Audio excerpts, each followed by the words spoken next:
තස්සේ නමෝ තස්සේ භගවතු අරහතෝ සම්මා සම්බුද්දස්සේ නමෝ තස්සේ භගවතු අරහතෝ සම්මා සම්බුද්දස්සේ.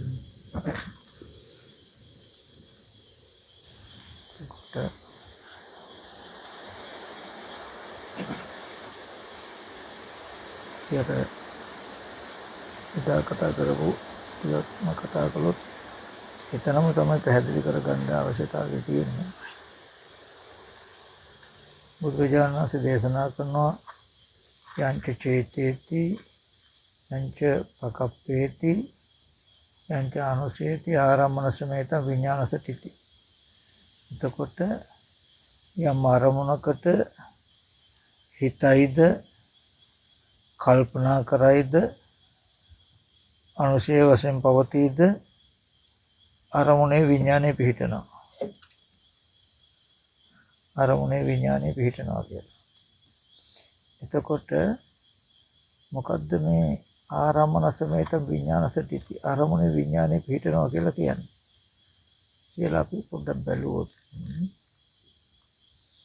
ඒ කියන්නේ දැන් අපි කියමු අපේ ඇස් ඉදිරි පිටට රූපයක් වෙනවා. කන බොන ආහාර නිසා හැදෙති. කන බොන ආහාරයෙන් හැදුණු කුණපොඩ කොටස් ටිකකින් යුක්ත පඨවි ආපෝ තේජෝ වායු කියන සතර මහා ධාතු. කෙස්ලොම් නියත සම්මස්නහර ඇට මිදුළු කියලා පඨවි ධාතුව රායිත කොටස් 20ක් තියෙනවා. පිච්චෙම් සරවලේ දහඩිය මේද තෙල් කඳුළු වුණු කියලා ගලන වැగిරෙන ස්වභාවය ආපෝ ධාතු කොටස් 20ක් තියෙනවා.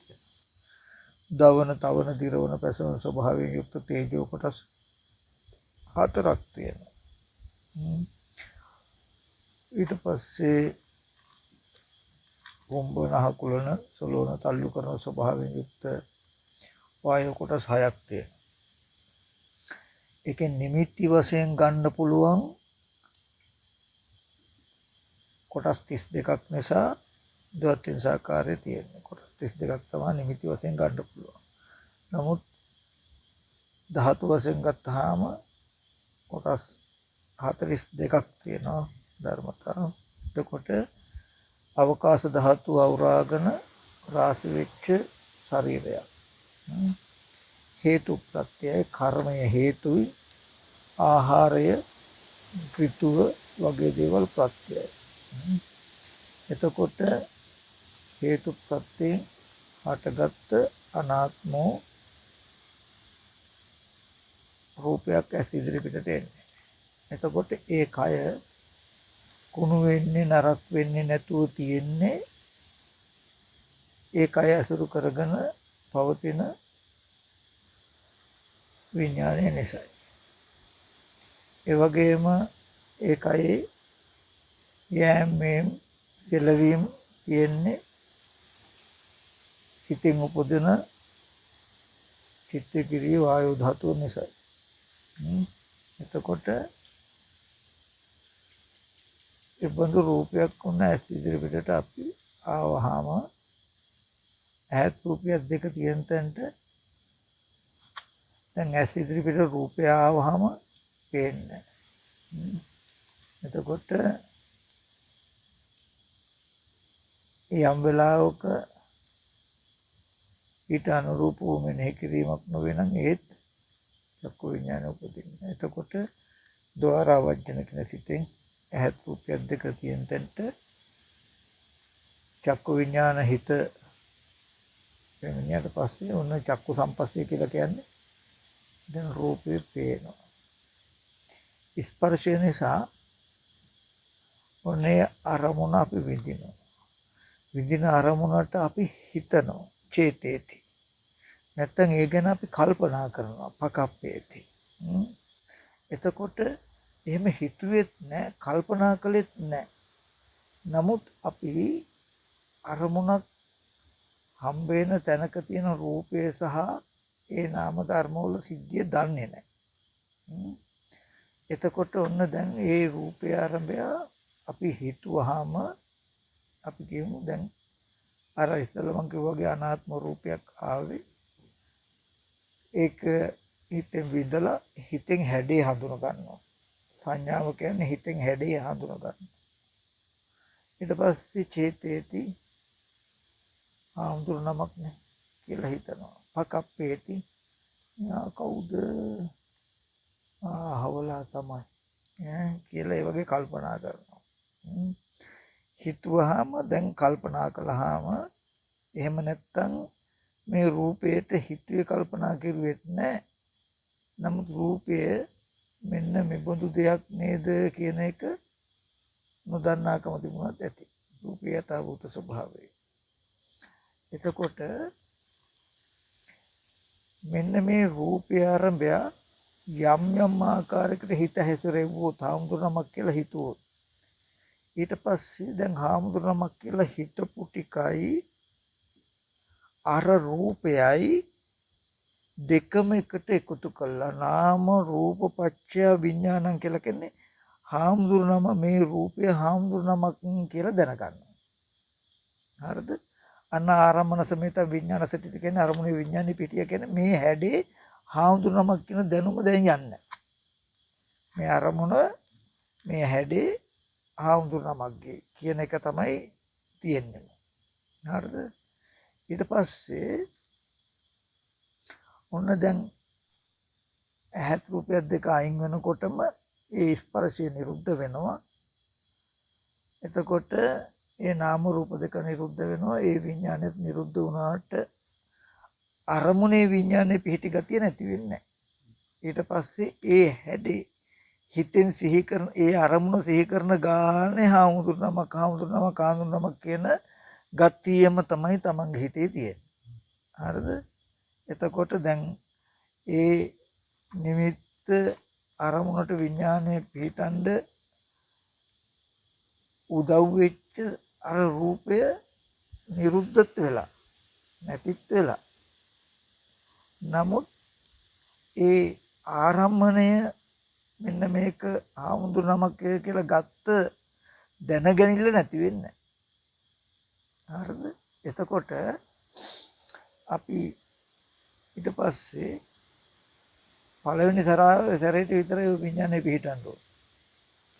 ඊට පස්සේ අරමුණ සිහි කරන ගානේ අර හාමුදුරුවෝ දැන් විස්තර එකතු උනන් එනවා. අහවල් හාමුදුරුවෝ කියයි. ඊට පස්සේ බලන්න කියලා අපි මොකද කරන්නේ? ආපහු ආරම්මනේ විඥානේ පිහිටනවා කියලා කියන්නේ ඒක උපද්දපු අපි කියමුකෝ සතර මහා ධාතු වෙන් හැදුණු අවකාශ ධාතු අවරාගන රාශි වෙච්ච රූප සම්තතිය තියෙන තැනම විඥානයේ නිමිත්ත හිටින්නේ. අංග අහවල් තැනයි තියෙන්නේ කියන තැනකින්. එතකොට ඒ හින්දා අපි හිතේ තියෙන අත්දැකීම හොයාගෙන ආපහු යනවා. දැන් ඔය හිතේ සිහි කරන නිමිත්ත තුල තියෙනවා අවිද්‍යා කර්ම තණ්හා කියන ගති ටික. අවිද්‍යාව දැන් අපිට හිතේ කෙනෙක් සිහි කරන්න පුළුවන්, ආමුදුරු කෙනෙක් සිහි කරන්න පුළුවන්. ඒ අවිද්‍යා කර්ම තණ්හා කියන කාරණා ටික උදව් වෙනවා මොකටද? ආපහු කබලින්ක ආහාර රූපය හදාගන්න. ආයෙත් බලන්න යනවා. ආහාර ප්‍රත්‍යයෙන් ගියාම කබලින්ක ආහාරයෙන් හැදිලා තියෙන ඇස් ඉදිරියට රූපය එනවා. ආපහු ස්පර්ශ ප්‍රත්‍යයෙන් පෙනෙනවා. පෙනෙනකොට මොකද වෙන්නේ? ආපහු හිතන්න ඕනේ දැන් කෙලින්ම අර ප්‍රපංච සංඥාව සිහි වෙනවා. ඕක තමයි අපිට මේ වෙන්නේ. එතකොට අපි පෙන්වන්න ඕනේ දැන් අපිට ඔය විදිහට දකින අහන හැම දෙයක්ම උපාදාන වෙලා ප්‍රපංච වෙලා මිනිස්සු ඉන්නවා, පුද්ගලයෝ ඉන්නවා, ගැහැණු ඉන්නවා, ළමයි ඉන්නවා. එතකොට රාත්තරන් රුධිය මුතු මණිකෝ ඔය සවිඥානික අරමුණු විතරයි මම ගත්තේ. අවිඥානික වස්තුත් ඔහොම වෙනවා. ඒ වගේ මෙහෙම දේවල් තියෙනවා. ඒක ගොඩාක් මැද්ද ඉන්නේ වගේ තමයි තැනකින් තමයි තේරෙන්නේ අපිට.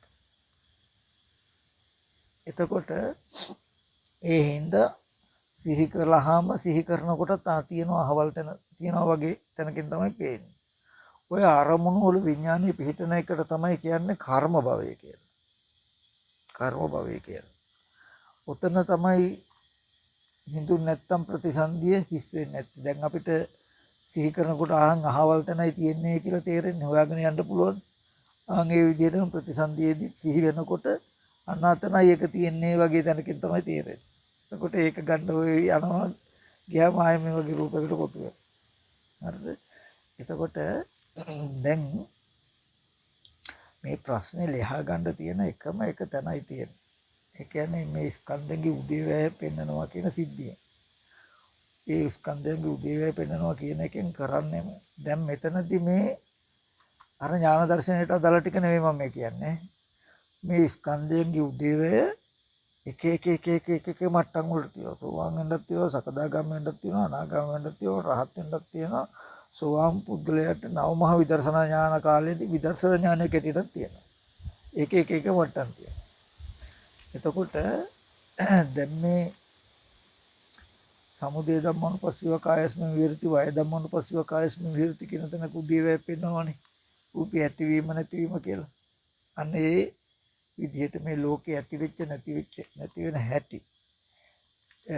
එතකොට දැන් අපි විදර්ශනා කරන්නේ නිකන් නෙමෙයි පංච උපාදාන ස්කන්ධ ලෝකයේ තමයි පිරිසිඳ දකින්න හදන්නේ. අපිට දුක එන එක නේ අම්මා ඉන්නවා තාත්තා ඉන්නවා දුව පුතා ඉන්නවා කියලා හිතන හින්දා තමයි ප්‍රිය විප්‍රයෝග දුක්ඛ අප්‍රිය සංපයෝග දුක්ඛ අපිට දුක් එන්නේ මේ මම ඉන්නවා කියන හින්දා තමයි ජාති ජරා මරණ දුක් එන්නේ. එතකොට මේ කෙනෙක් පුද්ගලයෙක් කියලා කතා කරන තැනක අපිට හම්බ වෙන නිමිති ටික තමයි අපි මොනින් පෙන්වන්න ඕනේ. එතකොට හොඳට පෙන්නනවා ඇස් ඉදිරි පිටට ආපු රූපය අර මම මුලින් විස්තර කළා වගේ හොඳට දිගෑරලා එක අරමුණක් පෙන්වන්න සෑහෙන වෙලාවක් ගියට කමන්නේ නැහැ. බත් පාන් කෝපි මුංගට වගේ කන බොන ආහාර හොඳට ආහාරය සිහි කරනකොටත් ඒක සත්තු පුද්ගල නොවන අනාත්ම ලක්ෂණය විතර නගා ගන්න ඕනේ. ඒ බඳු ආහාරය කියන එක ප්‍රත්‍ය කරගෙනයි මේ රූපේ හැදෙන්නේ. ඒකේ තියෙන්නේ කෙස් ලොම් නියදත් සම්මස්නහර. එතකොට සත්තු පුද්ගල නොවන එක කපලා අහකට දාලා තිබුණොත් අපිට පුද්ගලයෙක් කියලා හිතෙන්නේ කෙස් ලොම් නිය කියලා පේනවා මිසක පුද්ගලයෙක් පේන්නේ ඒ බඳු කොටස් ටිකක් තමයි තියෙන්නේ. එතකොට ධාතු වශයෙන් ගත්තොත් පඨවි ආපෝ තේජෝ වායු. හිත තියෙන නිසා මේ කය කුණු වෙන්නේ නරක වෙන්නේ නැත්තේ. විඥානේ නිරුද්ධ වුණොත් ඉතිමිලා නිල් වෙලා පුපුරලා සරව ගොඩක් වෙලා පොළොවට දිරනවා. ඒ වගේම හිත නිසා මේ කයේ චලනයන් පෙනෙන්නේ ඉදිරිය යෑම අපහු වීම කියලා හොඳට කයට යමක් කිරීමේ හැකියාව නැති බව හොඳට පෙන්නනවා. ඒකේ ස්වභාවයත් පෙන්නනවා. ඒ බඳු රූපයයි ඇස් ඉදිරි පිටට ආවේ එනකොට අපි ආඳුනමක් කියලා හිතුවේ. කර්ම රැස් කරගන්න ක්‍රම දෙකක් තියෙනවා. ඒ කියන්නේ අසංකාරික හෝ සසංකාරික. අපි දන්නවනම් ආමුදුනමක් කියලා. දන්නේ නැත්නම් කවුරු හරි කියලා ඔය අරහා මුදුරු වගේ මොකට කියන්නේ පුතේ ආමුදුරු කියලා. දැන් කිව්වම අනුන්ගේ මෙහෙවීමෙන් හරි අපි කර්ම රැස් කරගන්නවා ඈ. එතකොට ඒ වුණාට අපි හිතන්නේ ඊට පස්සේ උදව් කරගෙන. ඊට පස්සේ ආමුදුරු කියලා අපි හිතනවා. ඔන්න දැන් ඒ හිතපු පමණ විතරක් ඇති. දැන් මෙතන අවිද්‍යාව අනුසය වෙන නිසා ඒ හිතන එකමයි අපිට කර්ම වෙන්නේ. එතකොට ඔන්න දැන් හාමුදුරුවෝ කියලා අපි රූපෙට හිතනවා. හිතුවාම හාමුදුරුවෝ කියලා හිතපු ගති ටික. ඔකෙදි හරි වැඩක් වෙන ඔය අඤ්ඤමඤ්ඤ ප්‍රත්‍ය කියලා කියන්නේ මේ හිතපු හාමුදුරුවෝ කියලා හිතපු කම චේතනාව හඳුනනවා. හඳුනපු කමට හිතලා තියෙනවා. එතකොට මේ හාමුදුරුවෝ කියන හැඩේ විඳලා තියෙනවා. විඳපු කම හඳුනලා හිතලා තියෙනවා. කියලා ඔය වගේ ගති ටික කඤ්ඤමඤ්ඤ වෙනවා. එතකොට ඔන්න දැන් හාමුදුරුවෝ කියලා දැනගත්තා. එතකොට තමන් පෙන්නනවා මට ඒ රූපය හාමුදුරුවෝ කියලා දැනගැනලක් ඇති වුණේ මෙන්න මෙහෙම නේද. එතකොට මම හාමුදුරුවෝ කියලා හිතද්දි රූපය පුද්ගලික සත්වයක් නොවන කනපුනාරෙන් හැදුණු සතර මහා ධාතුයි. මම හාමුදුරු කෙනෙක් කියලා අරමුණ දැනගනිද්දි අරමුණ සතර මහා ධාතුයි. මම හාමුදුරු කෙනෙක් කියලා ඒ නිමිත්ත නැවත නැවත සිහි කරද්දි රූපේ යථාර්ථය අනාත්මයි. එතකොට හොඳට පෙන්නනවා එහෙනම් මම දන්න මම සිහි කරන මම දැනගත්ත විදිහේ හාමුදුරු නමක් රූපේ පැත්තේ අතීතයේ ඉඳලත් නැහැ දැන් ඉන්නවත් නෙමෙයි අනාගතයේද ඉන්නේ නැහැ. අනාගතයටත් වෙන්නේ ඔය රූපය ඉදිරිපිටට එනකොට මේ ප්‍රපංච සංඥාව මම සිහි කර ගන්නවා නේද කියලා හොඳට පෙන්නනවා. ඒක අරමුණක්. පෙන්නලා හොඳට සමත නිමිත්ත වඩනවා. ආපහු තව ආය ගන්නවා තව උපාදාන වෙච්ච. ඒ කියන්නේ තව සතර මහා ධාතුව පේන්නේ කෙනෙක් හැටියට පේන තව නිමිත්තක් ගන්නවා. දරුවෙක් හරි මොනුපුරෙක් හරි අරගෙන දැන් සිහි වෙනවනේ. සිහි වෙන එකක් ගත්තාම ඒ රූපයත් පෙන්වන හොඳට රූපේ ඇත්ත මේකයි. ඒ බඳු රූපයයි ඇස් ඉදිරිපිටට ආවේ. ඒ රූපයට චූටි පුතා කියලා අපි හිතුවේ. හිතුවාම මං හිතපු එකයි ඒ රූපයයි දෙකම එකට එකතු කරලා මේ හැඩේ චූටි පුතාගේ කියලා තමයි හිත දැනගත්තේ. මං එහෙම හිතනකොටත් රූපේ ස්වභාවය මේකමයි. වෙනස් වෙලා නැහැ. එහෙම දැනගන්නකොටත් රූපේ ස්වභාවය වෙනස් වෙලා නැහැ. මං හිතනකොටත් රූපේ ස්වභාවය වෙනස් වෙලා නැහැ. අනාත්ම රූපය අනාත්මමයි. මං ආත්ම සංඥාවක් හිතේ තලුමරමරා ඉන්නව නේද කියලා පෙන්නනවා. එතකොට ඔහොම ටික පෙන්නනවා. නැචකින්ච ලෝක උපාදිත එයා දකිනවා කාලයක් යනකොට මේක ටික වැඩෙන්න ඕනේ. තාම Tamanට පුද්ගල සංඥාව ගෙවිලා නැහැ. නමුත් මේ ලෝකේ පුද්ගල භාවයෙන් ගණ්ඩ එකම රූපයක්වත් නැහැ නේද කියන තැනකට මොනක් එනවා. ඒ කියන්නේ හැම තැනකම යථාර්ථය තමයි මොකද්ද? සත්ව පුද්ගල ආත්ම භාවයෙන් තොර. එතකොට රූපය සතර මහා ධාතුයි කියලා බලනකොට ඒකේ විඥානේ පිහිටන්නේ නැහැ. ඕගොල්ලන්ට රූපය සතර මහා ධාතුයි කියලා නුවණ ඔහොම බල යනකොට ඕගොල්ලන්ට හාමුදුරුවෝ චූටි පුතා නැත්තම් කෙනෙක් වෙච්ච නිමිත්ත සිහි කරන්න පුළුවන් මිසක සතර මහා ධාතුයි කියපු එක සිහි කරන්න බැරි වෙනවා. ඒ කියන්නේ ඒකයි තණ්හා උපාදාන භව කියලා කියන්නේ අපිට තණ්හාව උපාදාන වෙච්ච තණ්හා උපාදාන වශයෙන් හිත අහුවෙච්ච එකක් තමයි අපිට භවය කියන්නේ. මෙහෙම කෙනෙක් මෙහෙම දෙයක් ඉන්නවා කියන මට්ටම අපේ මනසේ හැදෙන්නේ. එතකොට සතිපට්ඨානෙ වඩනවා කියලා කියන්නේම හැම වෙලාවෙම හොඳට නිමිති තියාගෙන ආනාපාන සති හෝ කුමන හෝ කමඨහනකින් චිත්ත සමතිය ඇති වෙන්න බලනවා. ඒකෙන් මොන කෙලෙස් සතිතේසන් නිවාරණ 100න් කෙලෙස් වළක්වනවා. පඤ්ඤායතේ පිටියර ප්‍රඥාවෙන් ඒ පැත්තට යන්න තියෙනක වහලම දානවා. හොඳට සිහියෙන් කෙලෙස් විතරක උපදින එක නතර කරගන්නවා, වහ ගන්නවා, අඩු කරගන්නවා. ඊට පස්සේ කෙලෙස් සහගතව ලෝකේ පැත්තට යන්න තියෙන එක වහලම දානවා නුවණින්. පඤ්ඤායතේ පිටියර. ප්‍රඥාවෙන් වහලා දානවා. යානිසෝතානි ලෝකස්මින් සතිතේසන් නිවාරණම් පඤ්ඤායතේ පිටියර කියලා කියන්නේ මේ ලෝකේ කෙලෙස් සෝතස් ඇලෙනවා. ඒවා සිහියෙන් වළක්වනවා, නුවණින් පැත්ත වහලා දානවා.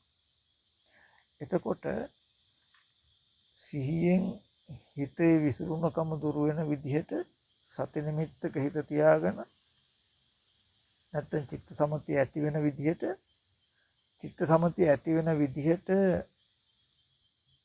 ඕන කමටනක් මෙනෙහි කරන්න පුළුවන්. එතකොට තියෙන ප්‍රධාන ලක්ෂණය අනිවාර්යෙන් සිහිය පිහිටුවාගෙනම කරන්න ඕනේ. පරිමුඛං සතින් උපට්ඨපෙත්වා. නාසිකග්ගේ හෝ මුඛ නිමිත්තේ සිහිය පිහිටුවාගෙන ඒ කමටහන මෙනෙහි කරන්න ඕනේ. මුලදී අපහසු වෙන්න පුළුවන්, පස්සේ උරු වෙනවා. ඒක ආනාපාන සතියට විතරක් නෙමෙයි. ඒ විදිහට කමටහනකින් හිත වඩ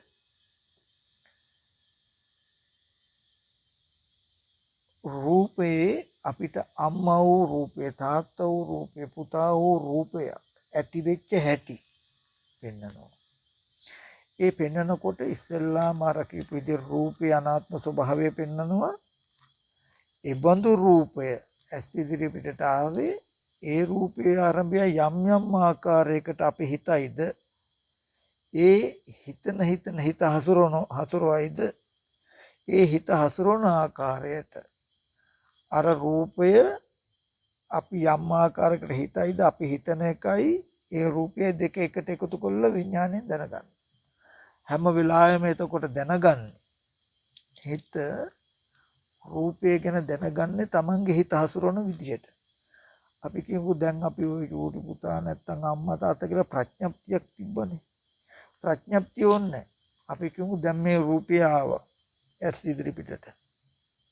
ආවහම මම මේකට තෘෂ්ණාවසෙන් හරි හොඳයි නේද කියන හැඟීමක් ඇති කරගත්තොත් ඒක තමයි දැන් මේකේ නාමය. හරිද? ඊට පස්සේ මේ රූපයයි හරි ෂෝක් කියන ගතියයි දෙක එකතු කරලා අර රූපය හොඳයි වගේ තැනකින් තමයි දැනගන්නේ. ඊට පස්සේ ඇස් ඉදිරි පිටට ඔහොම රූපයක් ආවා. ඒකේ නාමය තමයි නිකන් මුකුත් නෑ අකමැති ගතියක්. කියන්නකො. අමනාප ගතිය, කැමති නැති ගතියකින් හිත හැසිරෙවුවා කියන්නකො. දැන් ඒක තමයි ඒකේ නාමය. ඒ නාමයයි ඒ රූපයයි දෙක එකතු කරලා පටිඝය සිතක් උපදිනවා. හොඳ නැහැ කියලා දැනගන්නවා. එතකොට අපි දැන් හාමුදුරුවෝ කියලා කතා කරන තැනක නාම ධර්ම වගේම තමයි කැමැත්තක් අකමැත්තක් කියලා ඔය ගති අර වගේ ප්‍රඥප්තියකම එන්න ඕනේ. දැන් අපි කියමුකෝ තිරසංගත සත්තුන්ට අම්මා තාත්තා දුව පුතා කියලා ප්‍රඥප්ති නැහැ නේද? නමුත් ඒකට විඥානෙ පිහිටනෝනේ. අතන තියෙන්නේ නැත්තම් අරකන හොඳයි වගේ තැනකින් බැලුවා නම් ඇති. එතකොට ඒ බලන විදිහට තමයි හිත හසුරන. Taman හිත හසුරන විදිහට තමයි Tamanට ඒ රූපය ගැන දැනුම එන්නේ. එතකොට කාලයක් යනකොට Tamanට දෙපැත්තක් එනවා. දෙපැත්තක් කියන්නේ යම් තාක් සිහි කරන්න පුළුවන් තියනවා කියලා දන්නා කමක් තියෙනවනම් මංගාව මේ ඔක්කොම ප්‍රපංචයි නේද? රූපය ආරම්භය තමන්ම හිත මෙහෙवला හදාගත්ත දැනුම. ඒ ප්‍රපංචයි කියලා කියන්නේ ඒ විදිහේ දේවල් රූප පැත්තේ කොහෙවත් නැහැ. රත්තරන් රිදී පුටුවක් මේසයක් මිනිස්සෙක් ගෑනු කෙනෙක් ළමයෙක් කොහොම කියන්නේ දැනගෙන තියෙන්නේ. එහෙමම සතර මහා ධාතුවේ මුකුත්ම නැහැ. එතකොට මේ පැත්තෙන් එනවා දන්නා වූ දක්නා වූ සිහි කරන්න පුළුවන් හැම දෙයක්ම ප්‍රපංචයි කියලා. ඒකම අනිත් පැත්තෙන් තියෙනවා යතහ භූත ඥානය. යම් රූප කියලා යමක් තියෙනම් මහ භූත හෝ උපාදාය රූප පමණමයි කියන නුවණක් තියෙනවා. හතර මහා ධාතුවේ කියන නුවණක් එනවා. නැත්තම් සත්‍ය පුද්ගලෙක් නෝ කයවල් පමණක් ඇත්තේ යන සිය හොඳින් එළඹ සිටිනවා. දැන් මෙහෙම බලනකොට අපිට හිතන්න පුළුවන්. ඒ කියන්නේ මේ රූපය හාමුදුරුවමක් කියලා මට පේනවා, මට දැනෙනවා. මට මෙහෙම දැනෙද්දිත් හාමුදුරුවමක් කියලා හිතද්දිත් හාමුදුරුවමක් කියලා දැනෙද්දිත් සිහි කරද්දිත් මම නමුත් රූපය ඇත්ත මේක නේද? කවදාවත්ම රූපෙ පැත්තේ හාමුදුරුවමක් හිටියත් නෙමෙයි, ඉන්නවත් නෙමෙයි, ඉන්නේද නැහැ. අතීතයේදීත් රූපේ පැත්ත හාමුදුරුවමක් කියන ප්‍රපංච සංඥාවක්ම තියෙනවා. දැනුත් ප්‍රපංච සංඥාවක්ම ඇති වෙලා තියෙනවා. අනාගතේත් ප්‍රපංච සංඥාවක් මේ රූපයේ හාමුදුරුවමක් කියන විඥාන තිතියක්ම වෙලා නම් තියනව නේද කියන ටික පෙන්වන්න. ඔන්න ඔය දෙපැත්ත පෙන්වන්න ඕනේ. නැත්තම් වෙන්නේ අර මං කියපු දෝෂේ තමයි මොකද්ද? හාමුදුරුවන්ගේ ඇඟේ තියෙන කුණප කොටස් ටිකක් සතර මහා ධාතුයි වගේ තැනකින් තේරෙනවා. එතකොට ප්‍රශ්නේ ලෙහෙන්නේ නැහැ. ඔහොම ගිහිල්ලා කාලයක් යනකොට සම්පූර්ණ ශුන්‍යතාවයේ පෙනෙන තැනක් යනවා. අන්න ඔතෙන්ට තමයි කියන්නේ යතු සම්මසති කන්දානං උද්‍යප්පයන් ලබතේ පීතිපාමුච්ඡං. මේ වගේ ස්කන්ධයන්ගේ උදේවැය බලනකොට ප්‍රීති ප්‍රමෝදය උපදිනවා කියලා කියන්නේ හරි සතුටක් හිතට දැනෙන කමක් යනවා. ප්‍රමෝදය. ආන්ගේ ඒ කියන්නේ මේ කොච්චර භාවනා කළොත් හිත සමාධි වෙන්නේ නැහැ අපි. හරිද? ඔහොම කෙලෙස් අඩුවේ යන එක තමයි එතන පොඩි සමාධියක් විතරයි එන්නේ. ඒක මේ නුවණට ඉඩ සලසලා දෙනවා. හැබැයි කාලයක් යනකොට එයාට හොඳ නුවණක් තියෙනවා. ඇස් ඉදිරි පිටට එනකොට මෙහෙම කතා කරනකොටත් මේ රූපේ මට කෙනෙක් කියලා තේරෙනවා. රූපේ සතර මහා ධාතුයිනේ කියන තැනකින්ම එතකොට ඒක ඇඟට දැනෙන මට්ටමටම එනවා. අර සත්‍ය පුද්ගල නෝ කාය පමණක් ඇත්තේ යන සිහිය හොඳින් ඉලප තියෙන සතිපත්චුපට්ඨිත හොතේ. ඒක මෙහෙම කරනකොටත් ආධ්‍යාත්මික ශරීරයක් දන්නවා මේ රූපේ ආරම්භය මම කියන එක ප්‍රපංච සංඥාවක්. නමුත් නාම රූප දෙකේ අතීතයේදීත් මේ පැත්තේ මම කියලා කෙනෙක් මම හෝ මගේ ආත්මෝදයක් අතීතයේ තිබුණත් නැහැ, දැන් තියෙනවත් නෙමෙයි, අනාගතයටත් තියෙනව නෙමෙයි. අතීතයේදීත් මේ රූපය ආරම්භය මම මගේ ආත්මය කියලා ප්‍රපංච සංඥාවක් ඇති වෙලා තියෙයි. ප්‍රපංච කියන්නේ ප්‍රමාද කරවන කියන්නේ. තණ්හා මාන දිට්ඨි වශයෙන්. එතකොට වර්තමානයේකත් එහෙමයි, අනාගතයටත් එහෙමයි. තමන් තුළ තණ්හා වශයෙන්, මාන වශයෙන්, දිට්ඨි වශයෙන්. එතකොට මගේ කියලා ගන්නෙ තණ්හාව. එතකොට මම කියලා දකින්නේ මානය. මගේ ආත්මයයි කියලා දකිනවා දිට්ඨිය. මගේ ආත්මයයි කියලා දකිනවා කියන තණ්හා මාන දිට්ඨිය කියන ටික. එතකොට එයා දකිනවා අතීතයේදී මම වූ මගේ ආත්ම වූ දෙයක් මේ ආධ්‍යාත්මික පැත්ත තිබුණෙත් නෑ. එතකොට මේ විදිහට ටිකෙන් ටික යථාභූත ඥානය වෙනම බේරි එනකොට ඒ කියන්නේ හිතට නගා ගන්න පුළුවන්කම ඉස්සෙල්ලා ඔහොම බලනකොට අපි මුලින් බලන්න ගන්නකොට පිළිගන්නෙම නෑ හිත. නෑ පුද්ගලයෙක්මයි ඉන්නේ වගේ තැනකින්ම තමයි තේරෙන්නේ. ටික ඔක යනකොට නෑ රූපය ආරම්භය අපි හිතපු විදිහට අපේ විඥානයේ අරමුණේ පිහිටලා තියෙනවා මිසක අපි ගාව රූපය ආරම්භය පුද්ගලයෙක් කෙනෙක් හොඳයි නරකයි කියලා විඥාන ටිතියක් වෙලා තියෙනවා මිසක නමුත් රූපය වෙනමම සිද්ධියක් නේද? ඒකට ප්‍රත්‍යයත් වෙනවා. ආහාර ප්‍රත්‍යයෙන් හැදෙන්නේ. ආහාරය නැති වෙනකොට නැති වෙන ඊතරම හටගෙන ඊතරම නැති වෙලා ඒ පැත්තෙම සිද්ධ වෙන සිද්ධිය. මෙහා පැත්තේ ඉඳගෙන අපි මේකට මොනවද දෙයක් හිතුවත් ඒකට අයිති නැහැ. එතකොට හොඳට තේරෙනවා යාට ඒ රූපය කියන එක වෙනමම මේ සත්පුද්ගලනෝන ශුන්‍යතාවයෙන් යුක්ත ධර්මතාවයක් කියන එක තේරෙනවා. ඒ ආරම්භය තමන්ට ප්‍රපංච සංඥාවක් ඉපදිලා තියෙනව නේද කියන එකත් පේනවා. ඊට පස්සේ කාලයක් යනකොට සිහි වෙනකොටම මේම එහෙම දෙයක් මොකද සතර මහා ධාතු හොඳට දකින්න එයාට මේ රූපය මේ සිහි කරන ගතිය ඉබේම බොරුවක් වෙනවා. කෙනෙක් කියලා සිහි කරනකොට කෙනෙක්ගේ රූප නැහැ කොහෙවත්. කියනකොට මේකට කෙනා වූ සිහි කරන එකට පිටයි හිටින්න තැනක් නැහැ. අම්මා කියලා සිහි කරනකොට අම්මා වූ රූප කොහෙවත් තිබිලා නැහැ. දැන් මම මේ විදර්ශනා කරන්නේ නැත්නම් අම්මා කියලා සිහි කරනකොටම අර නාම රූප දෙක නැත්නම් රූපේ එකට බැස ගන්න ඉඩ තිබ්බොත් තමයි රූපේ අම්මා වෙන්නේ.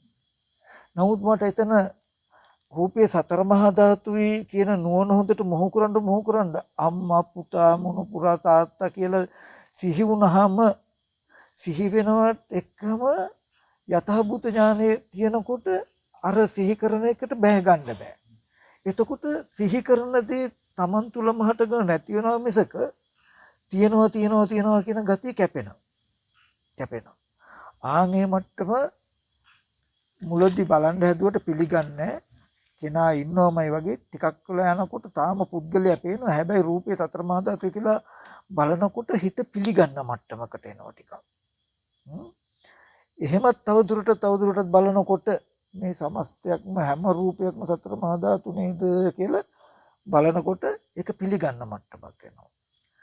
ඒක තවදුරටත් බලනකොට පොඩ්ඩක් නිකන් ලාවට පේන්න ගන්නවා.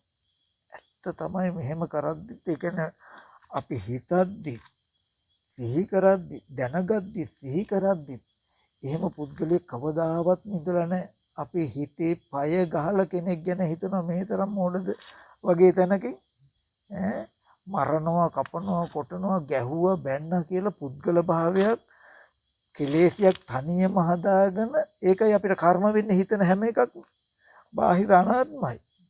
අපිම අවිද්‍යාවෙන් පුද්ගලයා හදාගෙන පුද්ගලයා එක්ක ඉතින් ඔට්ටු වෙනවා හිතේ. එතකොට ඒක අර කියන්නේ අට්ඨියචි හරායචි jikucchati සබ්බ සංකාරේසු කියලා. ටිකක් යනකොට එයාට සියලු සංස්කාරයන් කෙරේ ලැජ්ජ වෙනවා කියලා හිතෙනවා. පිළිකුල් වෙනවා කියලා පිළිකුල් කරනවා ලැජ්ජ හිතෙනවලු. එහෙම ධාතු හොඳට ප්‍රකට වෙන්න ටික තාම අපිට ලැජ්ජ හිතෙන්නේ නැහැ. මොකද කෙනා කියලා සිහි කරනකොට හිත තග්ගල රූපය යහ කරනවා. රූපය මේ සිහි කරන පුද්ගල භාවයේ රූපයට සම්බන්ධ වෙච්ච ගමන් රූපය කෙනා හින්දා හොඳට පය ගහලා කටයුතු කරන්න පුළුවන්. අපිට ඒ තාක් තව එක්කෙනෙක් ඉන්නවා අපිට. නමුත් අපිට උදේවැය පෙන්නකොට ඇස් ඉදිරි පිටට ආවේ රූපය ඒකට අපි කෙනෙක් කියලා පුද්ගලයෙක් කියලා හිතුවේ හිතන විදිහට ඒ අරමුණේ හැටියට හිතපු හැටි ගන්න. මෙහෙම හිතපු එකයි අරම වෙන රූපයයි දෙකම එකතු කළා මේ විඥානය දැනගත්තේ අර රූපය කෙනා කියලා. මෙහෙම නේද රූපය මට කෙනෙක් කියන දැනුම ඇති උනේ. හොඳට පෙන්වනවා විස්තරය. නමුත් මම මෙහෙම හිතද්දි දැනගනිද්දි සිහි කරද්දි රූපේ වෙනසක් නැහැ මෙහෙමම නේද කියලා හොඳට ඔහොම පෙන්වන්න ඕනේ. මං දැනගන්න සිහි කරන විදිහට රූපේ අතීතේවත් තිබුණේ අතීතිත රූපය සතර මහා ධාතුයි කනබුන ආහාරමමයි. දැනුත් එහෙමයි අනාගතේටත් එහෙමයි. කියලා හොඳට බර කළා පෙන්වන්න ඕනේ. එහෙම පෙන්වනකොට තමයි රූපයේ තියෙන අනාත්ම ලක්ෂණය ටික මතුවෙන්නේ. ඕන් ඔය මට්ටමට පෙනෙන මට්ටමක් එනකොට පාමුජ්ජං ජායති ප්‍රමෝදයක් ඇති වෙනවා. ඊට පස්සේ ඒ ප්‍රමෝදය කියන තැනට විතරයි ගන්න අමාරු අපිට බලන්න. ඒ ප්‍රමෝදය නිසාම නැවත එයාට හරි සතුටක් ඒක බලන එක. එහෙම හිතන එකත් එයාට හරි උද වැඩුණුකම. එහෙම නොහිත ඉන්න බෑ වගේ නිකන්. එච්චරට සතුටුයි. ඒ ප්‍රමෝදය නිසාම හිත අභ්‍යන්තර අධික ප්‍රීතියක් ඇති වෙනවා. ඒ ප්‍රීතිය නිසාම මොකද වෙන්නේ? පස්සද්ධිය ඇති වෙනවා. ඇයි? හිතන ගතිය අතහැරෙනවා යාට. හිතන්න එහෙම අරමුණු නැහැ සතර මහා ධාතුයි. අම්මා තාත්තා දුව පුතා කිය වේගෙන් හිතන එකට අරමුණු නිමිති තිබුණ හින්දා මෙහෙ හිතනවා.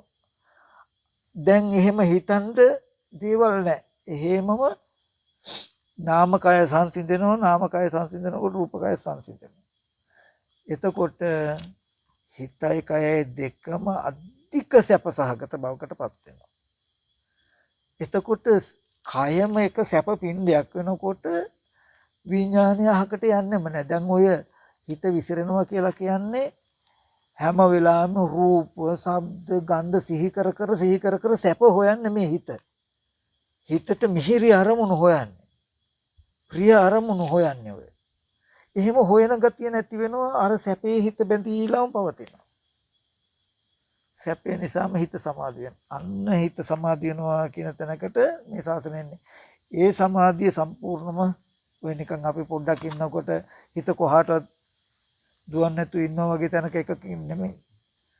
සම්පූර්ණ මේ කයම Taman නොවන බවම පේනවා. මං කිව්වේ මේ පියවි ඇහැට මේ අහසේ තියෙන වස්තු පේනවා. තව ඒ කියන්නේ දැන් අපිට මේ ඇහැට නොපෙනෙන දේවල් පේනවා. තමන් සහ අනුන් කියන මෙහෙම ප්‍රභේදයක් නැහැ. අවකාශයේ සම්පූර්ණ ප්‍රකටයි රළුයි. ආන් එදාට තමයි කාම සංඥාව අතහැරනවා කියන ප්‍රථම ධානය මට්ටම. එතකොට ආන්ගේ සමාධියට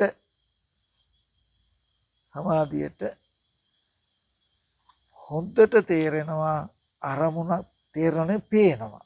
ඇස් ඉදිරිපිටට ආපු රූපය අනාත්මයි කියලා පේනවා. ඒකට පුද්ගලයා සත්වයා කියලා අපි හිතන්නේ කියන එක පේනවා අපිට. දැන් අපිට මෙහෙම ඉඳලා බයිසිකලය කියලා හිතුවොත් මේ පේන එකට බයිසිකලය කියලා මම හිතන්නේ කියන එක පේනවා නම් මට ඊටත් මේ පැත්තට යන්නේ නැහනේ. නමුත් පේන්නේ නැහනේ. පේන්නේ නැති හින්දා තමයි මේකට කියලා බැඳෙන්නේ. අන්න අර මට්ටමේදී මේ පේනකොට පේන අරමුණට හාමුදුරුවෝ කියලා හිතන්නම කියන එකත් හොඳට පේනවා. හිතලා හාමුදුරුවෝ කියලා දැනගත්තා කියන එකත් පේනවා. මේ අරමුණ දෙක දෙපැත්තටමයි. රූපය වෙනම නාමය වෙනම දැනගන්නවා. ප්‍රඥප්ති වශයෙන් මේ ලෝකයා මේ රූපෙට හාමුදුරුවෝ කියනවා කියලා නුවණ තියෙනවා. මිසක ඒ රූපේ හාමුදුරුවෝයි කියන තැනින් එයා දැනගන්නේ නැහැ. එතකොට අපි මෙහෙම සිහි කරනකොටත් සිහි කරනවා කියන මනස ඒ කියන්නේ තමන්ම සිහි කරපු දේ තමන් දැනගන්නවා කියලා දන්නවා. එහෙම සිහි කරනකොටත් සිහි කරන්න උදව් වෙච්ච ස්කන්ධය නිරුද්ධයි කියන එක පේනවා. ඒ වගේම මෙහෙම යමක් දිහා බලලා අනිත් පැත්තට යනකොටම දැකපු දේ නිරුද්ධයි කියන එක ලැබෙනවා. මොකද මේක අතහැරෙනවත් එක්කම බලලා අහකට යනවත් එක්කම වෙනදට වෙන්නේ ටක් ගාලා මනෝවිඤ්ඤාණය මේ නිමිත්ත ඔසවල ගන්න එක. දැන් සමාධිගත මනසින් එහෙම වෙන්නේ. එතකොට ඉබේමයි දකින දේ දැකීම පස්සේ නිරුද්ධයි කියන තැනට එන්නේ. ඔන්න දැන් අර උදේවැයේ ඇත්ත දකිනවා. එතකොට ওই ඥාන දර්ශන. එදාට ලෝකේ ආශ්‍රංගික කිලසුන්ගේ මනස මිදෙනවා. අහුවෙන්න ඒ කියන්නේ ඇත්ත දකින්න හින්දා කලකිරෙනවා කියලා කියන්නේ හොයාගෙන යන්න දේවල් නෑ. ඒ කියන්නේ අපි මොනවා හරි දෙයක් දැක්කොත් දැකපු ඇහැ දැකපු රූපය චක්කු විඥාන තියෙන නිසා එන ආස්වාදයට මෙච්චර කෙටි නේද කියලා පේනවා.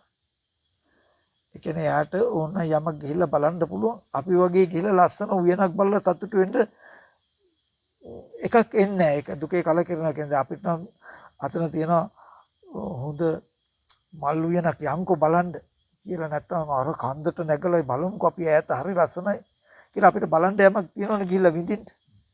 ආපහු ඇවිල්ලත් බලන්න පුළුවන්. නමුත් එයාට එහෙම නැහැ. දුකේ කලකිරෙනවා කියලා කියන්නේ මේ තරම් මහන්සි වෙලා කන්දට නැගලා ගියත් ඇහැට රූපේ හම්බෙලා චක්කු විඤ්ඤාණය ඊට අනුගතව උපන්නට පස්සේ ඒ ස්පර්ශ වෙන තාක් විඳ හැකි. ආස්වාදේ ටිකයි. ආපහු එනකොට සම්පූර්ණ ඉවරයි කියලා පේනවා. ආදීනවකොට. එතකොට ඒ හින්දා එයා මේ ස්පර්ශ ආයතන 6 දකින්නේ ගිනිගත් යකඩ වැටක් වගේ පේන්නේ. රහම නැති එළදෙනක් වගේ පේන්නේ. ඒ හින්දා මේ ස්පර්ශ ආයතන 6 ඇලෙන්නේ. ඇලෙන්නේ නැතිනකොට හිත මිදෙනවා. ආශ්‍රංගෙන් කෙලසංගෙන් මනස මිදෙනවා. එතකොට මත් එකතු උත්තර ඒවා එකක්වත් මේ කොහොමද ඒක කරන්නේ මිදෙන කමට හිත නමන්නේ කොහොමද කියලා ඌව ප්‍රාර්ථනා වුන්නේ. ප්‍රමෝදය ඇති වෙන තැන දක්වා විතරයි ගන්න ඕනේ. දැනට ප්‍රමෝදය ඇති වීම තැන දක්වා හොඳට සති නිමිති හිත තියතිය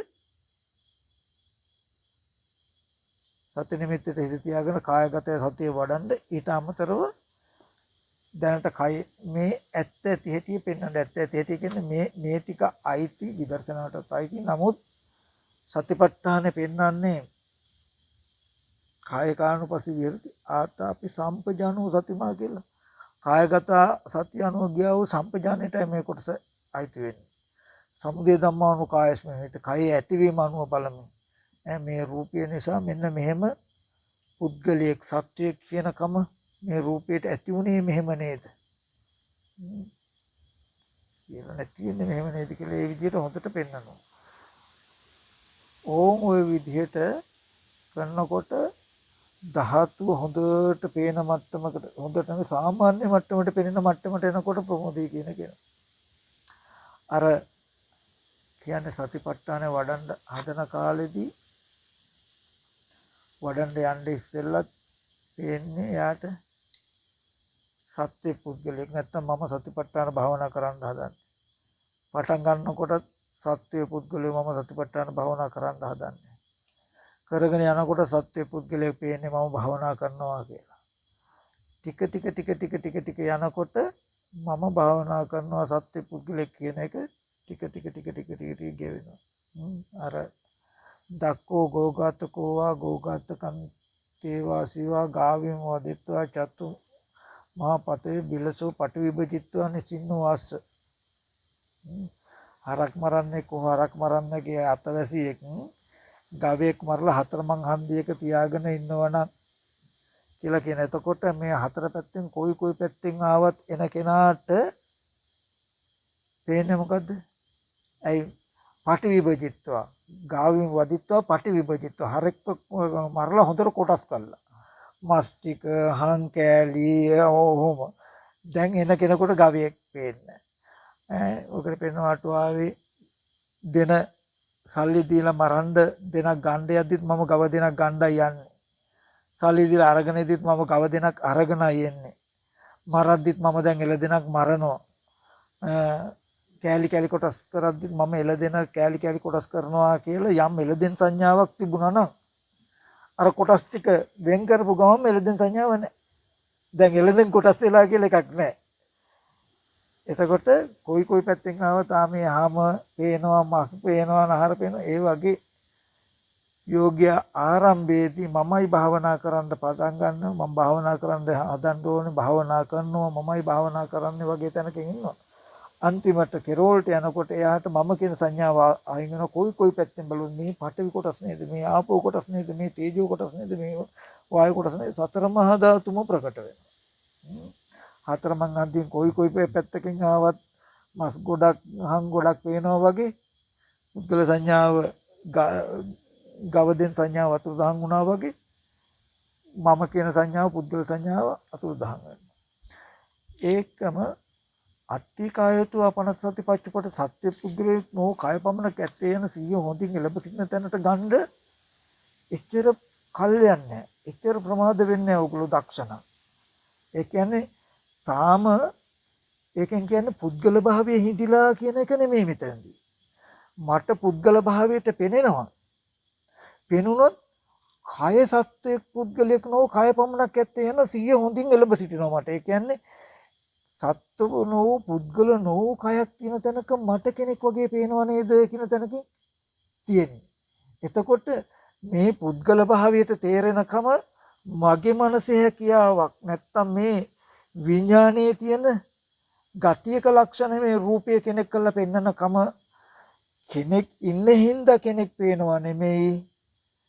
අනාත්ම රූපයක් තියෙන තැනට ආත්ම සංඥාව ආරෝපණය කරලා බලපු හින්දා ආත්ම විදියට පේනවා කියලා තමන්ගේ පැත්තෙන් ආත්ම විදියට පෙනෙනකමත් අනාත්මයට සිහි වෙනකමත් පෙන්නනවා. ඔය පොඩි දෙයයි තියෙන්නේ. හැබැයි ඔකට සිහියෙන් ඉන්න වෙනවා. මොකද ආශ්‍රව කොටයි. බොහෝ කාලයක් අපේ මනසේ තියෙන කෙනා පුද්ගලයා කියන කම රූපයට බහලා ඇසුරු කරපු හුරුව. චුට්ට ඇත්තම මේ රූපය හඳුනනම. රූපයේ ගැහෙන කෙනෙක්, රූපයේ පිරිමි කෙනෙක්, රූපයේ අහවලා, රූපයේ විසුද්ධි නැත්නම් රූපයේ මේ නන්දක කියලා දැන් අපිට රූපයම කෙනා වෙච්ච ගතිය වැඩි ආශ්‍රව. ඉතින් ඕක ගලපලා නෑ රූපය කෙනෙක් නෙමෙයි. රූපය පුද්ගලයෙක් නෙමෙයි. එතන රූපයක් තියෙන්නේ නැත්නම් එතන නාම රූප ධර්මයක් තියෙන්නේ. ඒ ආරම්භය පුද්ගල භාවයේ තියෙන්නේ මෙතන නේද කියලා දෙපැත්ත පෙන්වන්න ඕනේ. ඒක හැදුණු හැටි සමුදය ධම්මානුපස්සීවා. එතකොට මේ රූපය ආරම්භය මේ විදියට හිත හින්දා තමයි මෙහෙම දැනගත්තේ. කන බොන ආහාරයෙන් නොතිබුණා නම් මේ ඇහැ නැහැ. එහෙම නොවුණා මේ රූප නැහැ. ආහාරය නිසා ඇස් ඉදිරිපිටට ආවත් මේ රූපේට පුද්ගලික සත්‍ය කියලා හිතුවේ නැත්තම් මේ නාම රූප දෙක නිසා මෙහෙම දැනගැනිල්ලක් එන්නේ නැහැ කියලා වැයට උනත් බලන්න පුළුවන්. එතකොට තමන් හොඳට දන්නවා යම් යම් විදියකට හිතනවද හිතන විදියට සංකාරපච්චය විඥාන හිතන ආකාරයට දැනගන්න. ඕන ඔය විදියට පෙන්වන්න. ඕක වෙන මුකුත් ඕන වෙන බණ ගොඩාක් ඕනේ. ඔය ටික විතරක්ම ප්‍රමාණවත් මේ මහා ගැඹුරු නුවණක් ඕනේ. හැම වෙලාවෙම උත්සාහය ඕනේ අපිට. චුට්ට නැත්තම් හිත ටක් ගාලා කෙනෙක්ව සිහි කරනවත් එක්කම ඔක්කාන්ති නාම රූප වෙනවා. හිත රූපය අනුව බැස ගන්නවා. එතකොට සිහි කරනවත් එක්කම රූපය ඇත්ත පෙන්න ගන්න බැරි වුණොත් කෙනා වෙනවා. විඥානයේ රූපෙට නාම රූප දෙකට බැසගත්ත ගමම දැන් මට අම්මා කියලා සිහි වෙනකොටම මට සිහිය නොතිබුණොත් කෙලින්ම මේ විඥාන අත්දැකීම දැකපු නාම රූප දෙක පැත්තට බැස ගන්නවා. අම්මා කියලා. එතකොට මට භවය කියන්නේ අම්මා ඉන්නවා වගේ තැනකින් තේරෙනවා. එතකොට මුලදී සිහි වෙනකොට විඥානයේ අරමුණේ පිහිටන්න කලින් අපිට පෙන්න ගන්න බෑ අපි දක්ෂ නැහැ. නමුත් ඒ රූපේ අම්මා කියන තැනක රැවටුණාට පස්සේ හැර ආපහු හදන්න ඕනේ.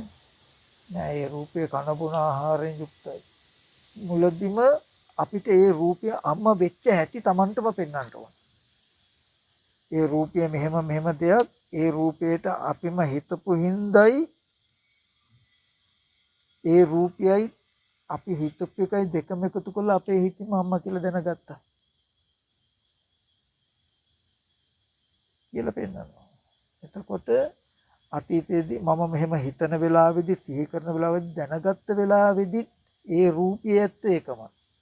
අර තමන් අර මං වෙනද කිව්වා වගේ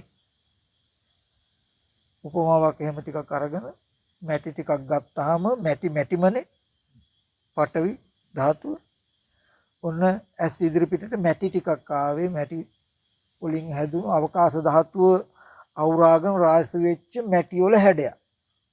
හැඩේ තියෙන අවකාශයට සාපේක්ෂව ඇස් ඉදිරි පිටට ආවා. අපි මේ මනුස්ස රූපයක් නේ කිව්වා. අපි මනුස්ස රූපයක් කියපු එකයි අර හැඩේ දෙක එකතු කරලා හිත දැනගන්නවා අර හැඩේ මනුස්ස රූපයක්. මනුස්ස හැඩයක්. මනුස්සයෙක් කියලා. ආපහු මැටි ටිකක් තව විදියකට තියෙනකොට ඒ ටිකට ඇස් ඉදිරි පිටට එනකොට හිත මෙහෙනවා. අස්සෙක් නෙමෙයි. හරි ලස්සනට හදලා තියෙනවා. අර රූපයයි මේ හිතපු එකයි දෙක එකතු කරලා අර හැඩේ අස්සෙක්ගේ කියලා උන ගන්නවා. තව ටිකක් බැලුවම හරකෙක්නේ. දැන් අපිට මිනිස්සෙගේ රූප, හරක්ගේ රූප, අස්සයන්ගේ රූප තියෙනවා අන්න අතන අස්සෙක්ගේ රූපයක් තියෙනවා කියලා දැනුමක් එයි. දැන් අස්සයාගේ රූප කියනකොට ඒකට මේ අරමුණේ විඥානය පිටලා මේ සිහි කරනකොටම හිත බැස නැඹුරු වෙලා රූපේ පැතර තියෙන. රූපයත් ඒ අරමුණ පිළිගන්න බලාගෙන ඉන්නේ. දැන් ඒක ඉතින් ඇත්තම ඒක මැටි නෙමෙයි අස රූපයක්, මනුස්ස රූපයක්, ගවයෙක්ගේ රූපයක් ඒ තියෙන්නේ. ඒ හින්දා ඒක කැඩුවාම ඒකට ආස හිතෙන්න පුළුවන්. කැමති වෙන්න පුළුවන්, හොරකම් කරගෙන යන්න පුළුවන්, ඔය ඕන එකක් පුළුවන්. එතකොට අපි හොඳට පෙන්වන්න ඕනේ අපිට හිතනකොට අස්ස රූප, මනුස්ස රූප, මේ ගව රූප තියෙනවා වගේ මේ ගුඩ අස්සයන්ගේ, මනුස්සයන්ගේ, ගවයන්ගේ රූප තියෙනවා වගේ තැනකින් තමයි අපිට නිමිති තියෙන්නේ දැන්.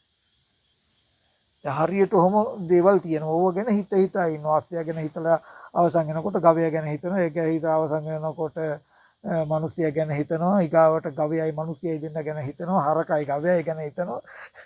තියෙන අරමුණු ටික කොහොම කර කර තමයි ඉන්නේ ඉතින් අපි. එතකොට අපි දැන් මේ කරනකොට අපේ පැත්තෙන් ගත්තාම නිත්‍ය සපයි ආත්මය කියන්නේ ගවයෝ ඉන්නවා, ගවයන්ගේ රූප තියෙනවා, මනුෂ්‍යයන්ගේ රූප තියෙනවා, අස්යන්ගේ රූප තියෙනවා කියලා තමයි අපිට හම්බ වෙන්නේ. ලෝකේ යතහභූත ස්වභාවය ගත්තාම බුදුරජාණන් වහන්සේ පෙන්වන අනාත්මයි. පඨවි ආපෝ තේජෝ වායු අවකාශ පංච මහ භූත ටික විතරයි. නැති ටිකක් විතරයි. කියනවා වගේ අනාත්ම. එතකොට අපි පෙන්වන්න ඕනේ දැන් අපිට මැටි පේන්නේ නැහැ, අස්සේක රූපේ පේන්නේ. මේ රූපය අස්සේ උනේ කොහොමද? අස්සේ කියලා දැනගත්තේ කොහොමද? කියන එක මම පෙන්වන්න ඕනේ. ඇස් ඉදිරි පිටට ආවේ මැටි වලින් හැදුණු රූපයක්. අවකාශ ධාතු අවුරාගෙන මැටි වලින් හැඩයක් තිබුණේ. ඒ මැටි වලින් යුක්ත රූපය ඇස් ඉදිරි පිටට ආවහම හිත ඊට අනුගත උපන්න පෙනුණා. පෙනෙන දෙයට මිනිස්සෙගේ රූපයක් කියලා අපි හිතුවා. මිනිස්සෙගේ රූපයක් කියලා හිතපු ටිකයි අර මැටි වල හැඩේ දෙක එකට එකතු කළ විඥාණයෙන් අර හැඩේ මිනිස්සෙක් කියලා දැනගත්තා. මේ දෙපැත්තක හිතන ටික හරියට අර කාටුන් එකක හඬ කැවුවා වගේ. කාටුන් එක චිත්‍රය වෙන කොහෙවත් හඬ වෙන කොහෙවත් ඒ වුණාට පේන කෙනාට බලන කෙනාට දෙකම එකේ වගේ. ඒ වගේ රූපේ වෙන කොහෙවත් හිතනකම වෙන කොහෙවත්. එතකොට මිනිසයා කියලා දැනගත්තා. මෙහෙම නේද මේ මැටි ටිකේ හැඩේ මිනිස්සුගේ හැඩේ කියන එක ආවේ. මම මේ හැඩේ බලාගෙන මිනිස්සෙක් නේද මිනිස්සෙගේ හැඩේ කියලා හිතනකොටත් මැටි මැටිමයි. මේ හැඩේ මිනිස්සෙක් කියලා දැනගන්නකොටත් මැටි මැටිමයි. මිනිස්සෙක් කියලා මේ හැඩේ හිතට සිහි කරද්දිත් මැටි මැටිමයි. මැටි පැත්තේ මනුස්ස රූපයක් හෝ මනුස්ස කතාවක් තිබුණෙත් නැහැ, තියෙනවත් නෙමෙයි, තියෙන්නේද නැහැ කියලා පෙන්වුවොත් අපි ඒ වගේමයි මේ මැටි ටිකක් වගේමයි පඨවි ධාතු රූපය ඇස් ඉදිරි පිටට ආවේ. පෙවුනේ. එහෙම පේනකොට අපි හාමුදුරු නමක් කියලා හිතුවා. මේ හිතන එක වෙන කොහෙවත් නැති රූපේ වගේ කන බොන ආහාරයෙන් යුක්ත රූපේ වෙන කොහෙවත්. ඒකට හේතු වෙනමම. මේකට හේතු වෙනමම. මේක නාමයි අරක රූපයි. ඊට පස්සේ විඥානය මොකද කරන්නේ? මේ දෙකම කවලක් ගල්ලා. මේ නාම ධර්ම ටික අර රූපයට බහලලා ඒ රූපය හාමුදුරුවෝ කියලා දැනගන්නවා. දැන් මට ඉතින් ඔන්න අර මැටි පැත්ත ආහාර පැත්ත පේන්නේ දැන් හාමුදුරුවෝ කෙනෙක් ඉන්නවා වගේ තැනකින් තමයි දැනෙන්නේ. ওই විදියට හාමුදුරුවෝ කෙනෙක් ඉන්නවා, ගෑනු කෙනෙක් ඉන්නවා, පිරිමි කෙනෙක් ඉන්නවා, ළමයෙක් ඉන්නවා කියලා දැන් අපිට හරියට දේවල් තියෙනවා. නමුත් අපිට අර මැටි ටික පෙන්වන්න පුළුවන් වගේ මේ ඇස් ඉදිරියට ආපු රූපෙට හාමුදුරු නමක් කියලා හිතනකොටත් රූපේ මැටි. නැත්තම් සතර මහා ධාතුයි ආහාර. මැටිම කියලා කියමු අපි අරක. හාමුදුරු නමක් කියලා දැනගන්නකොටත් රූපේ මැටි. පඨවි. හාමුදුරු නමක් කියලා සිහි කරනකොටත් රූපේ පඨවි. නැත්තම් සතර මහා ධාතු.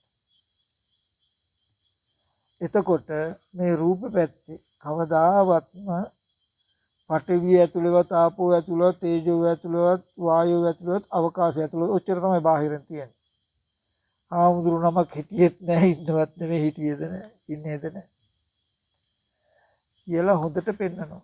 මේ රූපය මෙහෙමයි කියලා. ඔහොම එහෙනම් මේ හැම තැනකම යාට එකක් නිදසුන් කොටගෙන එකක් තුළ සියල්ල දැක්ක හැකි. හැම තැනකම දැනුම ඇතිලා තියෙන්නේ මට සතර මහා ධාතු තියෙන තැනක මෙහෙම නේද? එහෙනම් හැම තැනකම රූපෙ පැත්තේ තියෙන සතර මහා ධාතු නේද කියලා හොඳට බලන්න පුළුවන්. සබ්බ ලෝකේ අනිබ්‍රත සංඥාවක්, සීල ලෝකේ නොයලන සංඥාවක් කියලා බලන්න පුළුවන්. නැචකින්ද ලෝකේ උපාදීත. ලෝකේ කිසිවක් උපාදාන වශයෙන් නොගන්න විදිහට බලන්න පුළුවන්. වෙන ගැඹුරු දෙයක් ඕනේ. ඔන්න ඔය මං කියපු විදිය අත නොහැර ওই විදිහට කරන්න. හැබැයි හොඳට රූපයේ පැත්තත් පෙන්වන්න ඕනේ. රූපය විතරක් පෙන්වුවට හරියන්නේ නැහැ. රූපය ආරම්භය මොකද රූපයේ සතර මහා ධාතුයේ කුණප කොටස් ටිකක් කියලා කොච්චර පෙන්නුවත් රූපය ආරම්භය තමන්ගේ විඥාන ටිතියක් ඇති වෙච්ච හැටි ප්‍රපංච සංඥාව තමන් තුළ ඇති වෙච්ච හැටි පෙන්වුවේ නැත්තම් අර කුණප කොටස් ටික අර ධාතු ඔක්කොම පුද්ගලයා ගැඟ ඇතුලේ තියෙනවා වගේ තමයි තේරෙන්නේ. ඊගාට ප්‍රපංච සංඥාව අහුවෙන්නේ නැහැ.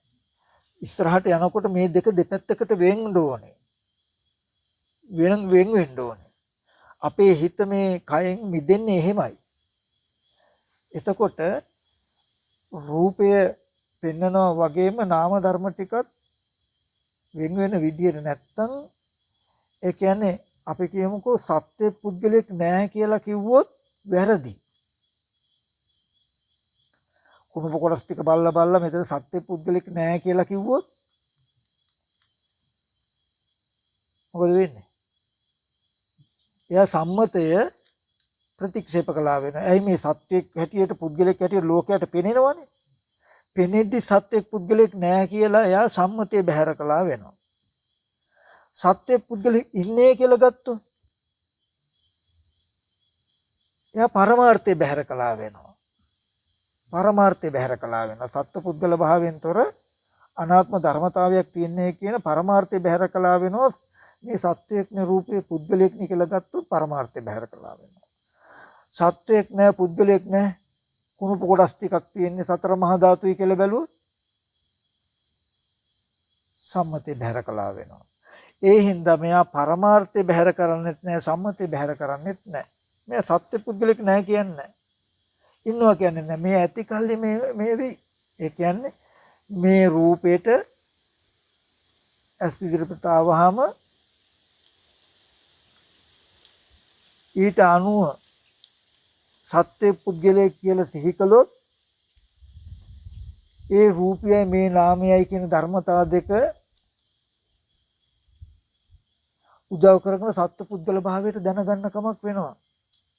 ඒ බව නොදන්නවා නම් ලෝකයට මේ රූපයේ මේ විඥාන ටික ඇත්තක් වෙනවා. මොකද මෙහෙම වුණාම සත්‍ය පුද්ගල භාවයේ ඇති වෙන ක්‍රමයක් තියෙන හින්දා නෑ කියන්න බෑ.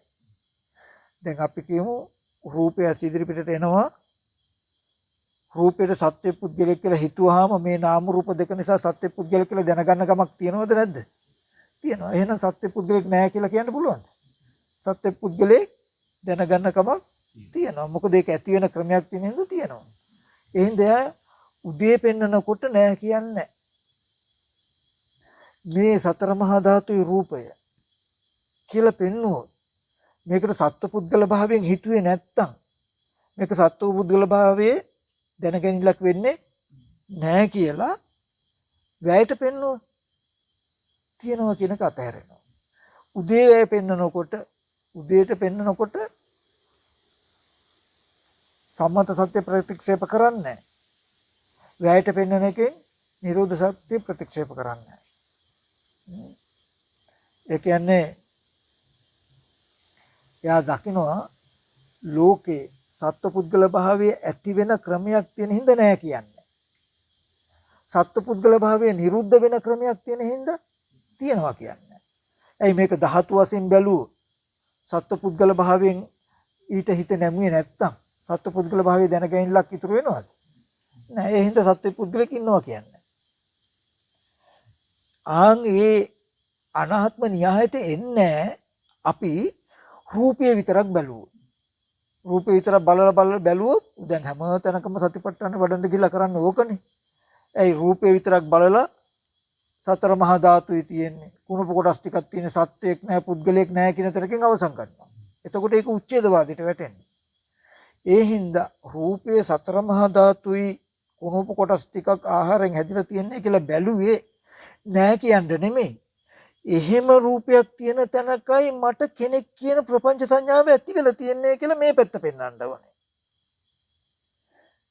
මට පුද්ගලයෙක් කියනකම ඇති වෙලා තියෙන තැනක මෙහෙම ඇත්තක් තියෙන්නේ. නැත්තම් මෙහෙම ඇත්තක් තියෙන තැනකයි මට පුද්ගලයෙක් ඇති වෙලා තියෙන්නේ.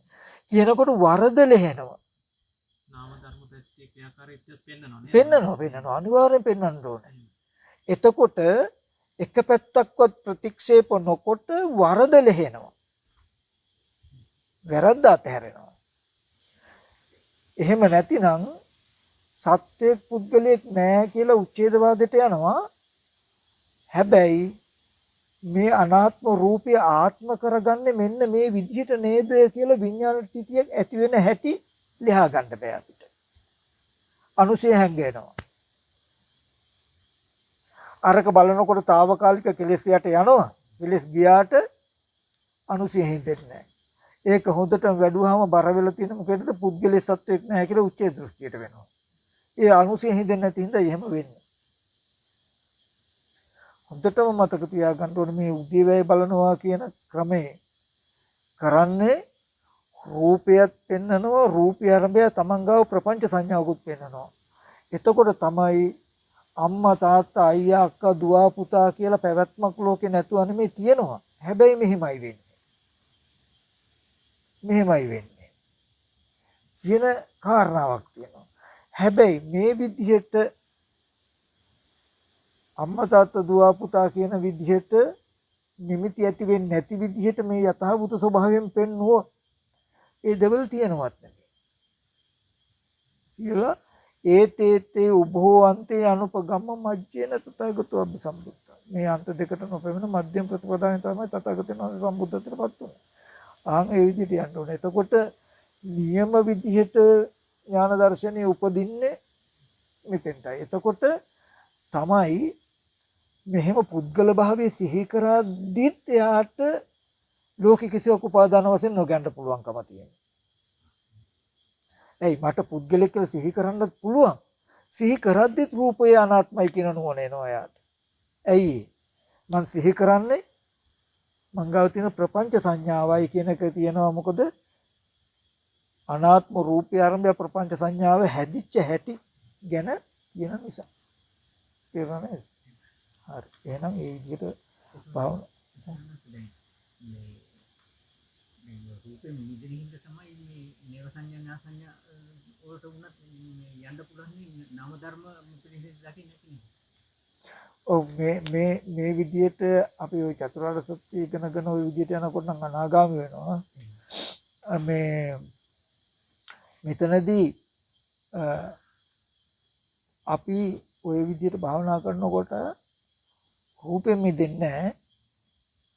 හැබැයි ඖදාරික රූපයෙන් විතරයි මිදෙන්නේ මේ මට්ටමේ. ඒ කියන්නේ අපි මෙහෙම කියමුකෝ දැන් ඕකේ තාපත කියන්නේ කුණප කොටස් ටික සතර මහා ධාතුයි කියන දැනකින්නේ දැන් අපි බලු බල ආවේ. එතකොට මේ නාම රූප දෙක නිසා විඥානය කියලා මේක බලන්න මේ සතර මහා ධාතුව කියනක ප්‍රකට වෙනකොට නීවරණ ධර්ම අඩු වෙලා හිත සමාධි වෙනවා. හිත සමාධි වෙනකොට එයාට ඊට පස්සේ පේනවා ඇස් ඉදිරි පිට තියෙන වර්ණ ස්වරූපයක් කියලා. දැන් වර්ණ රූපයක් අහුවෙන්නේ නැහැ. පුද්ගල භාවයක් කන බොන ආහාරයෙන් හදුන සතර මහා ධාතුයි කියලා මේ රූපය ඇතුළනේ බැලුවේ අපි.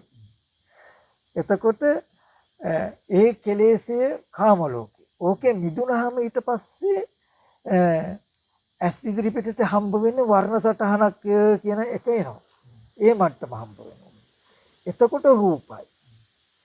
ඒකෙදි ඇස් ඉදිරි පිටට එන්නේ වර්ණ සටහන කියන මට්ටමේ අහු නොවන විදිහට බලනකොට තමයි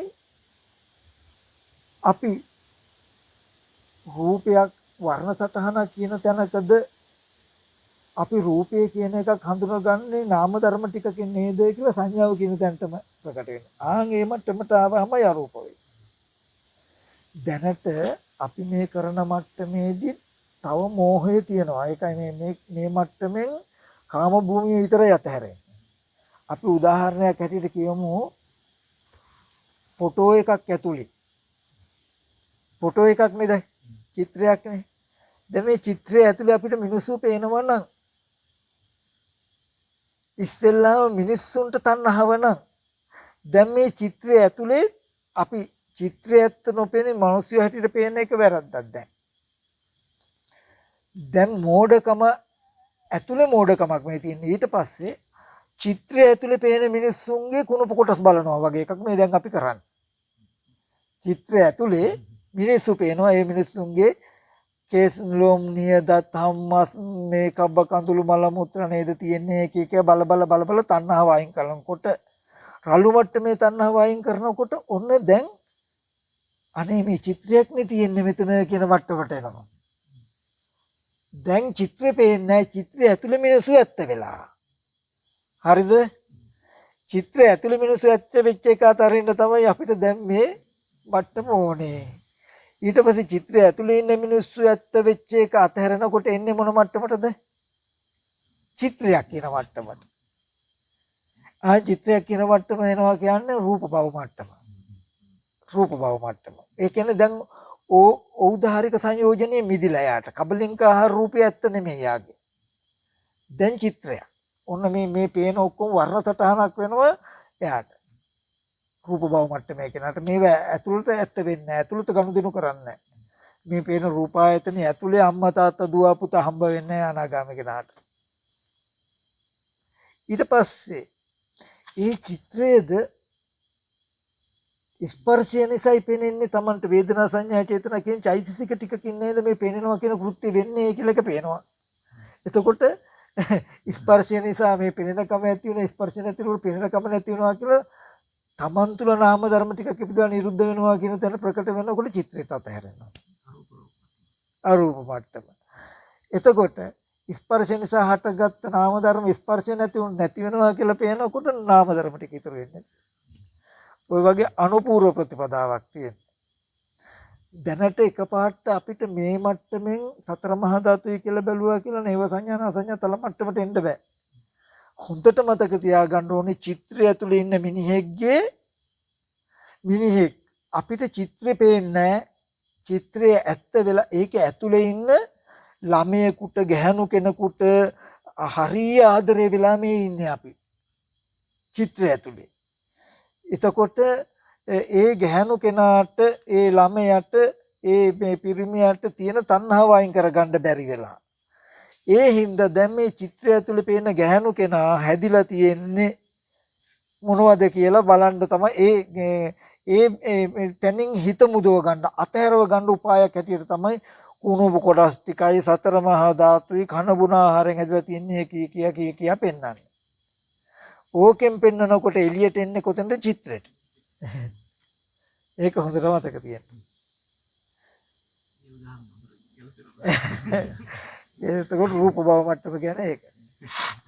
එහෙම නැතුව අපි මේ සතර මහා ධාතු රූපය ඇත්තම වෙලා ඇස් ඉදිරි පිටට වර්ණ සටහනක් නේද එන්නේ කියලා හිතුවට හරියන්නේ නැහැ. එතනින් උරුතු දෙන්නේ නැහැ. කියන්නේ චිත්‍රය ඇතුලේ මේක චිත්‍රයක් නම් ඇතුලේ ඇත්ත වෙන්න බෑනේ. මං අහන්නේ ඇතුලේ රූපෙට පෙනෙන ගැහණු කෙනාට පෙනෙන ළමයාට හරිය ආදරේ. වචනයක් කියන මේක චිත්‍රයක් නේ කියනවා. කොට හරිද කියන්නකො. දැන් වචනයක් කියනවා චිත්‍රයක් ඇඳලා තියෙනවා චිත්‍රය ඇතුලේ පේන ලස්සන කාන්තාවක්. ඉතින් හිතෙන් හරිය ආදරේ මේක ඇත්ත වෙලා මේ කාන්තාව. හැබැයි කියන මේ අදපු වර්ණ සටහනක් නේ කියනවා. ඉතින් වර්ණ සටහනක් නම් අරක ඇතුලේ කාන්තාවක් කෙරෙහි තියෙන චන්දරාගයක් තියෙන්න පුළුවන්ද? චන්දරාගයක් තියෙනවනම් මේක වර්ණ සටහනක් වෙලද? නෑ. විතරක් වෙලා. ඒ වගේ මේ ඇහැට පේන්නේ වර්ණ සටහනක් නම් මේ පෙනෙන එක ඇතුලේ අම්මා තාත්තා දුව පුතා ගෑනු මිනිස්සු ඉන්න පුළුවන්ද? බෑ. එහෙම ඉන්නවනම් වර්ණ සටහනක් විතරක් වෙනවද? නෑ. වර්ණ සටහනක් විතරක් වෙනවා චිත්‍රය ඇතුලේ බෙදීම් නැත්තම්. එතකොට චිත්‍රයක් විතරක් වෙනවා. ඒ වගේ චිත්‍රයක් විතරක් වුණ දවසට මේක ඇතුලේ දේවල් ඇත්ත නෙමෙයි වෙන්නේ. එතකොටයි අපිට මේ ඇස් ඉදිරි පිටට එන්නේ වර්ණ සටහනක් කියන වචනේ හරි කියන්න පුළුවන්. ඔරොත්තු දෙන්නේ. නැත්තම් වචනයක් විතරයි කියන්නේ. ඒ හින්දා ඉස්සෙල්ලා පටවියාපෝ තේජෝ වායෝ සතර මහා ධාතු රූපෙන් ඉස්සෙල්ලා මිදෙන්න ඕනේ අපි. කබලින්ක ආහාරයෙන් මිදෙන්න ඕනේ.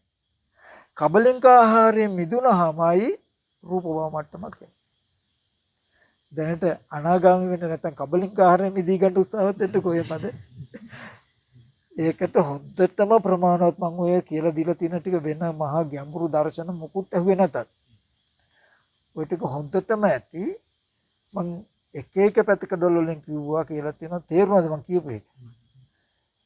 ඒකම පෙන්වන්න. හැබැයි මෙහෙම කම්මැලි වෙන්න එපා.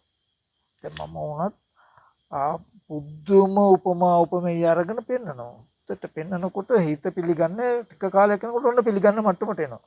ගැන කම්මැලි නැතුවම ඇස් ඉදිරි පිටට ආවේ මෙන්න මෙහෙම කන බොන ආහාරයෙන් හැදුණු සතර මහා ධාතුයේ කුණප කොටස් ටිකක් කියලා. එතකොට ඒක විඥානය නැති වුණොත් ඉදිමුලා නිල්ලලා පුපුරලා යන්න පුළුවනි. හිත නිසයි කුණු වෙන්නේ නරක වෙන්නේ නැත්තේ. මොකද සතර මහා ධාතුයි කිව්වත් එහෙනම් ඉතින් ඒක යන්නේ එන්නේ කොහොමද කතා කරන්නේ කොහොමද කියන වගේ තැන් වලින් හිතේ කොන් හිටිනවා. ඒ හින්දා තමයි ඒ රූපය අනාත්මවත් පෙන්නලා ඒ වුණාට ওই රූපේ යනවා එනවා කතා කරනවා වගේ චලනයක් වෙන්නේ ඒ හිත ඇසුරු කර කය ඇසුරු කරන හිත නිසායි කියලා උතන නාම රූප ධර්මයක්ම තියෙනවා කියන එක තේරෙන විදිහට පෙන්නලා ඒබඳු මට්ටමේ රූපයක් තමයි ඇස් ඉදිරි පිටට ආවේ කියලා ඒ විදිහට හොඳට පෙන්නලා ඒ ඊට අනුව හිත හැසරපු නිසායි ඒ විදිහට දැනගත්තේ. මට දැනගැනලක් ඇති උනේ මෙහෙම. මම මෙහෙම දැනගන්නකොටත් මේ රූපය ඇත්ත මෙහෙම කියලා තුන් කාලෙම බලලා ওই විදිහට ලොකු වටක් ගහන්න. ඒක පාඩුවක් නෑ. එක අරමුණක් බලන්න විනාඩි 5ක් 10ක් ගත්තත් ප්‍රශ්නයක් නෑ. අපි හදිසියක් නෑ නිවන් දකින්න ඕනේ. ඒ ඔක්කොම මේ භවනා කරනවා තමයි කාලේ. ඒ ලොකු වෙලාවක් අරගෙන හරි කමන්නේ එක අරමුණක පුද්ගල භාවය ඇති උනේ මෙහෙමයි රූපී අනාත්මයි කියන එක තේරෙන විදිහට හොඳට බලනවා කියලා කියන්නේ මහ විශාල පැතිකඩක් එළි වෙනවා. එළිය වැටෙනවා.